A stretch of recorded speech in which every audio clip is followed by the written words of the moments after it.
മലയാളത്തിന്റെ അമ്മയായ ഒരു നടിയാണ് നമ്മളോടൊപ്പം ഉള്ളത്. ആരാണെന്ന് അറിയണ്ടേ?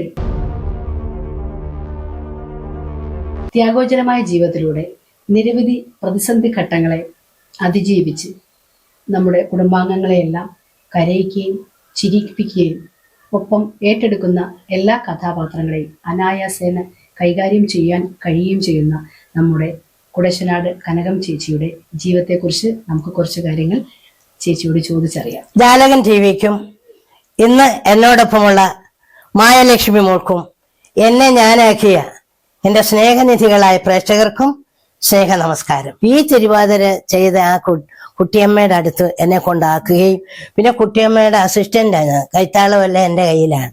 അങ്ങനെ ആ കല അവിടെ നല്ല തിരുവാതിരയായിരുന്നു. അങ്ങനെ അവിടെ നിന്നാണ് എൻ്റെ കല പൊട്ടിമുളച്ച ആദ്യത്തെ ആ ചാട്ടിക്കാണ് ഞാൻ വണക്കം പറയേണ്ടത്. എൻ്റെ അച്ഛനാണ് ഏറ്റവും ഇഷ്ടം. വൊക്കേഷണൽ ഗൈഡൻസ് അഭിരുചിക്കനുസരിച്ച് കുഞ്ഞുങ്ങളെ തിരിച്ചുവിടാൻ മാതാപിതാക്കൾക്ക് കഴിഞ്ഞാൽ തുമ്പപ്പൂവേണവൂ നീലാവേ നെഞ്ച് നിറയണ പൂങ്കിനാവേ ஏன்றா கிளிய வளர்த்தி பூனைக்கு இட்டு கொடுப்பாங்களா, குயிலினை வளர்த்தி குரங்குக்கு இட்டு கொடுப்பாங்களா, மயிலினை வளர்த்தி மயிலுக்கு ഇട്ട് കൊടുപ്പാങ്കളാ? പൂനെ കാട്ടി പുലി എന്ന് சொல்றேன். സ്നേഹമാണ് ആ ലൊക്കേഷൻ. ഏത് ലൊക്കേഷനും അങ്ങനെ തന്നെ. എന്നാലും ജയജയയിലെ ലൊക്കേഷൻ മറക്കാൻ പറ്റത്തില്ല. ആദ്യത്തെ സിനിമയായാലും ഒരു നമ്മുടെ ഈ ഒരു വീട്ടിൽ എന്തോ നടക്കുന്നു, ഇപ്പൊ നമ്മളിരുന്ന് കാര്യം പറയുന്നില്ല, ഇതുപോലെ അവിടെ നല്ല സ്നേഹം. അഭിനയത്തിലും ബേസലിന്റെ കൂടെ നിന്ന് അഭിനയിക്കുമ്പോ നമുക്ക് നല്ല എനർജിയാ പകരം അഭിനയിക്കാന്. ഇങ്ങനെ ചോദിച്ചാ ഇങ്ങനെ നമുക്ക് പറയാം. അപ്പൊ എന്റെ മോനി കിട്ടിയത് അടിയൊന്നും അല്ലേ. നീ എന്തായാലും ഓർക്കാം അവിടെ എന്റെ ജീവിതകാലം മുഴുവൻ അവിടെ അടിയും കൊണ്ടുകൊണ്ട് ഇവിടെ കിടക്കാനും. അനി നീ കേക്കണം കേട്ടോ. അയ്യോ അടിയൊന്നുമല്ല, ചവിട്ടെന്ന് പറഞ്ഞാ എന്റെ ദൈവമേ, ഒരു മനുഷ്യനെ ഇങ്ങനെ എടുത്തിട്ട് ചവിട്ടാവും.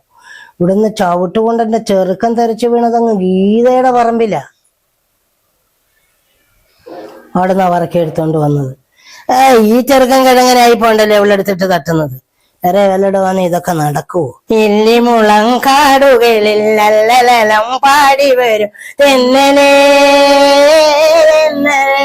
പൃഥ്വിരാജിന്റെ സന്തോഷ് ട്രോഫി അതും ഞങ്ങളുടെ ബിബിയാണ്. എന്റെ ജീവിതാനുഭവങ്ങളെ പകർത്തിയ ജാലകം ടിവിക്കും ഇത് കണ്ടുകൊണ്ടിരിക്കുന്ന എന്റെ പ്രിയപ്പെട്ട സ്നേഹനിധികളായ പ്രേക്ഷകർക്കും നന്ദി, സ്നേഹ നമസ്കാരം.